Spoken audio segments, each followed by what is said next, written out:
Good day and good evening sa mga listeners ng aming programa. Pakinggan po muna natin ang istoryeng ibabahagi ko sa inyo. Ako si Robbie, 20 years old at bunso sa pamilya.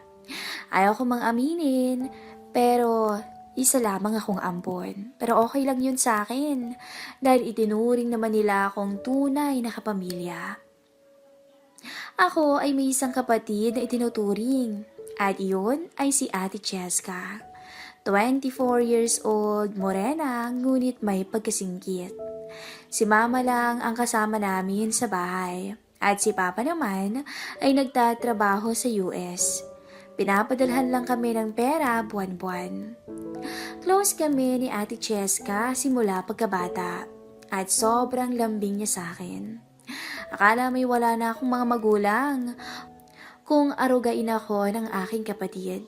Sobrang bait niya, ngunit minsan ay binibaby pa akong masyado. Pero ganun pa man, bunsong-bunso ang trato niya sa akin at wala na akong hihilingin pang iba. Si Ate Cheska ay nagtatrabaho sa isang bangko na malapit lang sa aming bahay sa Quezon City. Ako naman ay nag-aaral pa sa isang di kilalang computer school. Si Mama ay housewife at hindi masyadong lumalabas ng bahay namin.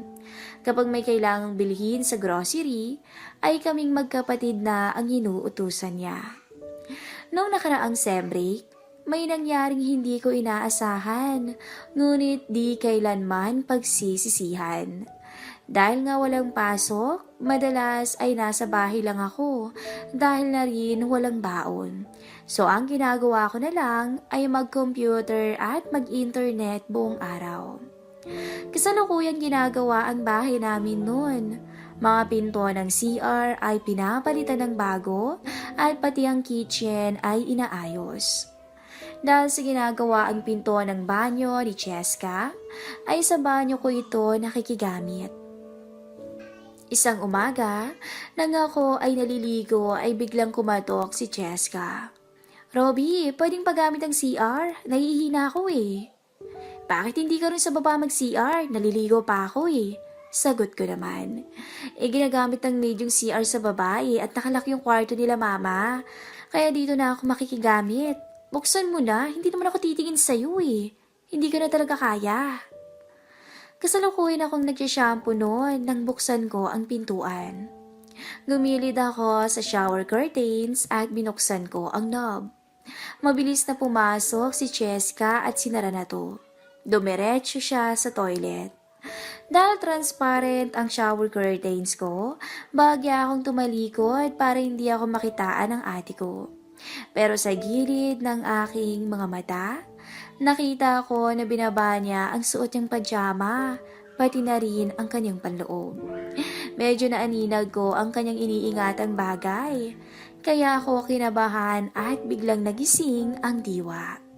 Sabay upo niya sa toilet seat. Huwag kang titingin sa akin, Robbie ah, sabi ni Cheska. Kadiri ka naman, ano ka ba? Sagot ko naman at tumuloy ako sa pagligo. Mas kadiri ka nga eh. Ang itim ng pisngi ng likuran mo. Pangaasar niya. Ano ka ba? Ikaw nga hindi nag-aahit dyan eh. Pabiro kong sinabi. Ang yabang mo, tumalikod ka nga. Patili na banggit ng ate ko. At tumawa lang ako ng malakas dahil natalo ko na naman siya sa asaran. Hindi katagalan ay nag-flush na siya ng toilet at sinuot ang kanyang pajama.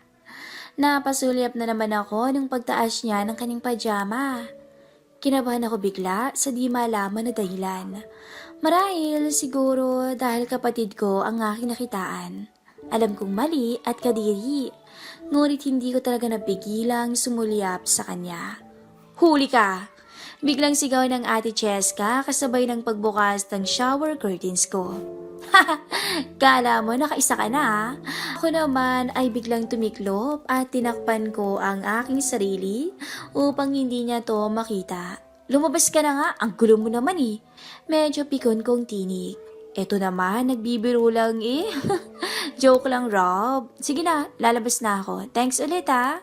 At umalis na nga siya. at tinapos ko na rin ang pagligo ko. Napaisip ako sa aking nakita. Ibang klaseng excitement ang aking naramdaman. Parang walang mali siya si Cheska kahit anong gawin niya. Unti-unti kong naramdaman ang uhaw sa aking pagkatao. Ini-imagine ko ang lahat ng aking nakita at ito na rin ang nagtulak sa akin upang magsumikap mag-isa para maibsan ang pangangailangan ko bilang lalaki. Total di pa naman ako nakakalabas ng banyo, kaya doon na ako nagpalipas ng uhaw.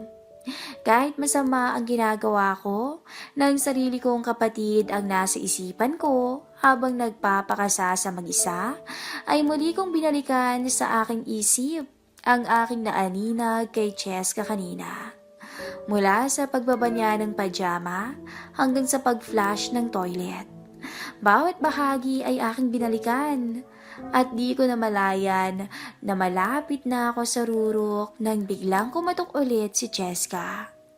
"Robby, alis na ako Pakabait ka Sige." Laking gulat ko ng mga saglit na yon.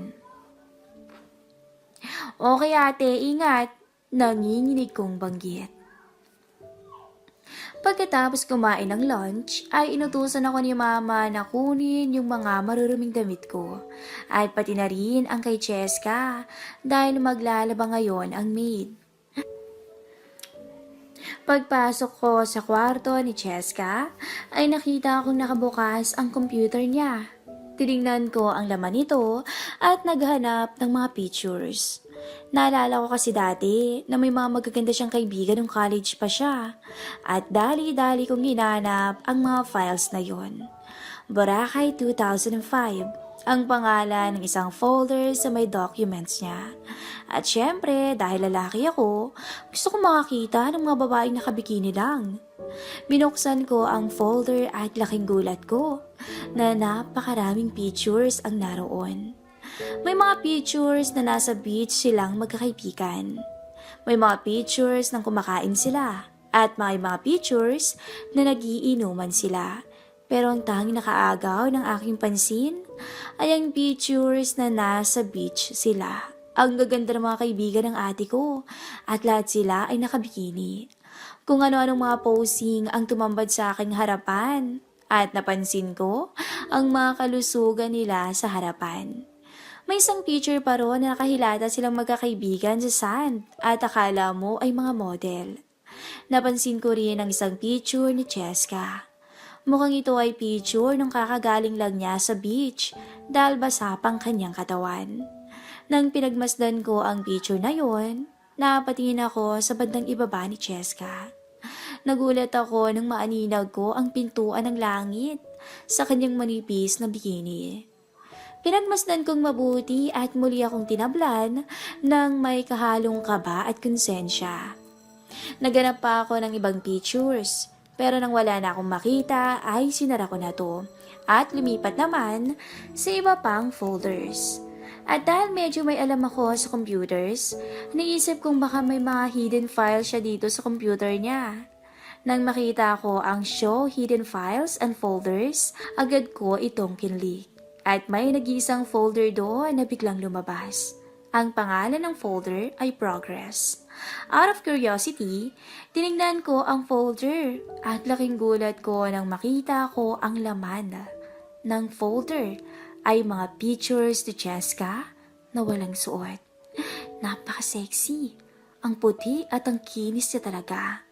Nangingintab ang kanyang balat. Napalunok ako nang wala sa oras. Gulat na gulat ako sa aking nakita at nawirduhan ako sa kanya dahil pare-parehong lugar kinuha ang mga pictures. Kinuha to sa CR ng kwarto niya at full body shot lahat. Tinablan ako ng sobra at nanlaki ang mga mata ko sa mga nakita ko at pinagmasdan ko talaga to ng todo. Halos hindi na ako makagalaw. Halos hindi ko na magalaw ang mouse dahil sa sobrang kaba. Ang ganda ng kabuuan ni Cheska. Halos hindi ko mukurap ang aking mga mata nang bigla kong narinig ang pagsara ng gate. Alam kong si Ate Cheska yon dahil ganun siya talaga magsara ng gate namin. Agad-agad kong kinlos ang window at kinuha ko ang kanyang maruruming damit at tutungo na sana ako sa labas nang biglang makita ko siya na papasok na sa kanyang kwarto. Anong ginagawa mo dyan? Tanong niya na medyo nagulat. Pinakuha ni mama yung mga damit mo. Maglalaba raw si Aling Bing mamaya eh. Kinakabahan kong sagot. Bakit nga palang aga mo? Tanong ko. Sumama yung pakiramdam ko kaya nag-half day muna ako. Pakis nga bunso para mawala na may pagod ko. Niyakap ako ni Cheska at humalik ito sa aking pisngi. Pagkatapos niyang maglambing, ay kinuha ko na sa room niya ang mga damit niya at kinuha ko na rin ang mga damit ko at dinala sa may labahan. Hindi pa nawawala sa isip ko ang aking nakita. Nang maalala ko na hindi ko nga pala na-hide ang mga files sa computer niya. At kapag nakita niya to, malalaman niya na nakita ko ang mga pictures niya dahil hindi naman niya iniiwang nakashow ang mga files. Napadasal ako na huwag niyang malaman na pinakialaman ko ang computer niya. Pagpasok ko sa room ko ay nahiga muna ako sandali at nanood ng TV. Hindi katagalan ay pumasok si Cheska at maliligo raw. Akala ko inalaman na niya eh. Robby, mag-shower lang ako ah. Alam mo naman, hindi pa tapos ikabit yung door sa banyo ko. Kasi 1 week nang absent yung mga karpintero. Pwede mo ba akong imasahe after? Tumangwa ko at kunyaring busy ako sa panunood ng TV. Paglabas niya sa banyo, ay nakatawel lang to at agad niya akong pinaurong sa kama at saka siya dumapa. Game, massage mo na ako para makatulog na rin ako at makapagpahinga. Kunin mo na rin yung scented oil sa kwarto ko. Sumunod naman ako agad at pumunta sa room niya para kunin yung scented oil. Pagbalik ko sa kwarto ko, nagulat ako nang makita ko siya na nakadapa pa rin. Ngunit ang towel ay nakabukas na sa kanyang katawan. Kitang-kita ko ngayon ang kabuuan ng kanyang likuran. Para akong hihimatayin ng mga oras na yun. O game, lagay mo muna oil sa likod ko tapos massage mo na ako ah. Yung masarap ah. Thank you bunso. Ang utos niya. Iba talaga maglambing ang ate ko.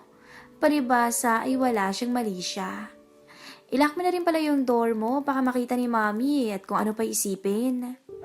Nilako ang pinto at naglagay ng oil sa aking mga palad at unti-unti kong hinaplos yun sa kanyang likuran. Inuna ko ang kanyang leeg at likod hanggang sa lumipat naman ako sa may paa niya.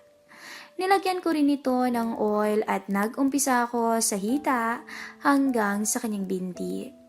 Nung minamasahe ko ang talampakan niya, bumaba ako sa kama at pumunta sa may ibaba ng kanyang paa. From that angle, kitang-kita ko ang alapaap na nasa ilalim ng kanyang manipis na panloob na kulay light blue. Sexy pala itong si ate. Ang sabi ko sa sarili. Nang matapos ako sa likuran niya ay tinanong ko siya, Te, tapos na ako sa likod. Pati ba sa harap? Sige, hindi ko natatakpan na. Total ikaw lang naman yan eh. Nakapikit na sabi ni Cheska. Nawala ako sa sarili ko nang marinig ko ang mga sinabi niyang yun. Totoo ba itong mga nangyayari na to? Sa isip-isip ko. Unti-unting tumihaya si Cheska at unti-unti ring may bumubukol sa aking harapan. At sa wakas, kitang-kita ko na ngayon.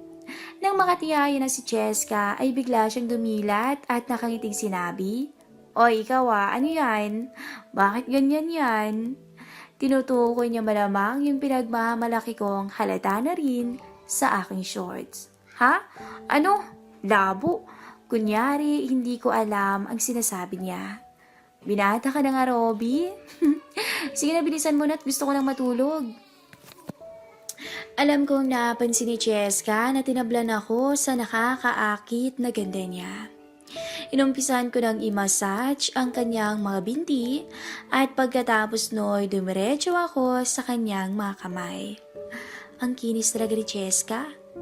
Napansin kong nakangiti si ate habang nakatingin sa akin. Ngiting para bang may ibang ibig sabihin o parang may gusto siyang ibang gawin. Ngunit hindi ako nagpa-distract at bumalik na lang ako sa kanyang mga hita.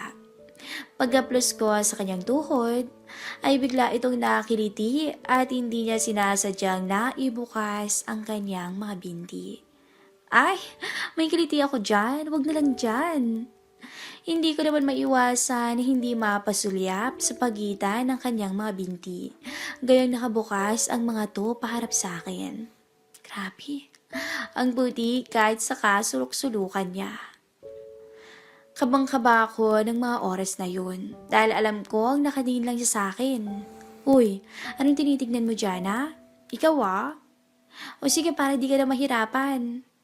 Nagulat na lang ako nang dahan-dahang tinanggal ni ate ang kanyang manipis na panloob. Para akong iimadahin sa kaba at excitement ng mga oras na yun. Anong ginagawa mo ate? Pa-inosente kong sagot. Kunyari ka pa? Alata naman na gusto mong makita ito.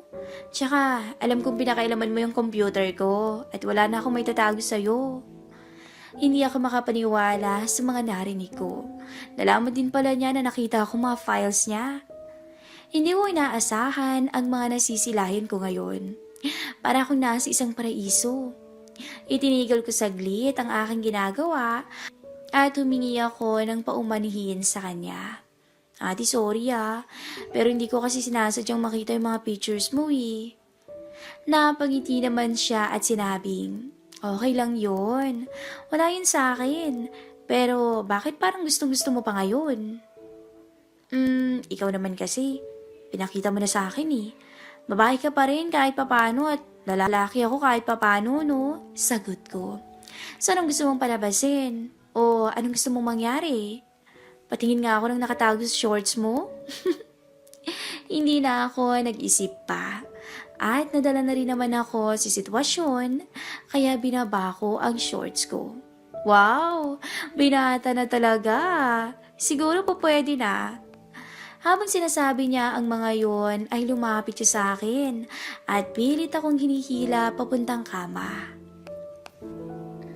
Teka, sigurado ka ba sa gagawin mo? Hindi ba malito? Kinakabahan kong sabi sa kanya ngunit sa isip ko talaga ay sana'y ituloy pa niya ang kanyang binabalak. Maya-maya ay pabagsak na humiga si Cheska sa higaan at ibinukas ang kanyang dalawang paa sa ere at sa harap ko mismo. Ori ka na, huwag ka nang makulit Subukan na natin yan. Pagkarinig ko nun, hindi na ako nagdalawang isip. At lumusong na ako at pumwesto tsaka niyakap ako ng mahigpit ni Cheska. Tuluyan kaming nalunod sa kumunoy at maya-maya ay pansin kong nakapikit na si Cheska sa tindi ng tinatamasa. Gigil kami pareho at parang magigiba na namin ang buong bahay. Wala kaming sinayang na sandali at kahit ang bedsheet ay nabasa ng aming pawis hanggang sa mapadpad kami ng tuluyan sa rurok na may ngiti sa mga labi. Magkayakap kaming napahiga pagkatapos at hingal na hingal. Ano yan, Robbie? Bumangon ka na at pupunta tayo sa airport. Ako'y nagtaka dahil hindi man lang nila sinabi na dadating na si Papa. Uy, Robbie, bumangon ka na nga dyan at palaba mo yung bedsheet mo. Pilyong bata. Bilis na. Nagtataka ako kung bakit tawa ng tawa si Ate Cheska. Hinampas niya ako ng unan at ako'y napadilat. Si ate, nakabihis at nakangiting nakatingin sa akin. Masarap yatang panaginip mo Dito ako na-realize na ako pa rin nakatulog at lahat ng yun ay panaginip lang. Kanina ka pa nandyan? Tanong ko kay ate. Hindi naman, sagot niya. Ikaw Bakit? Kasama ba ako sa panaginip mo? Sabay ngiti niya sa akin nang nakakaloko. Hanggang dito na lang po ang ating story. Sana'y nagustuhan niyo ang munting panaginip ng ating bida.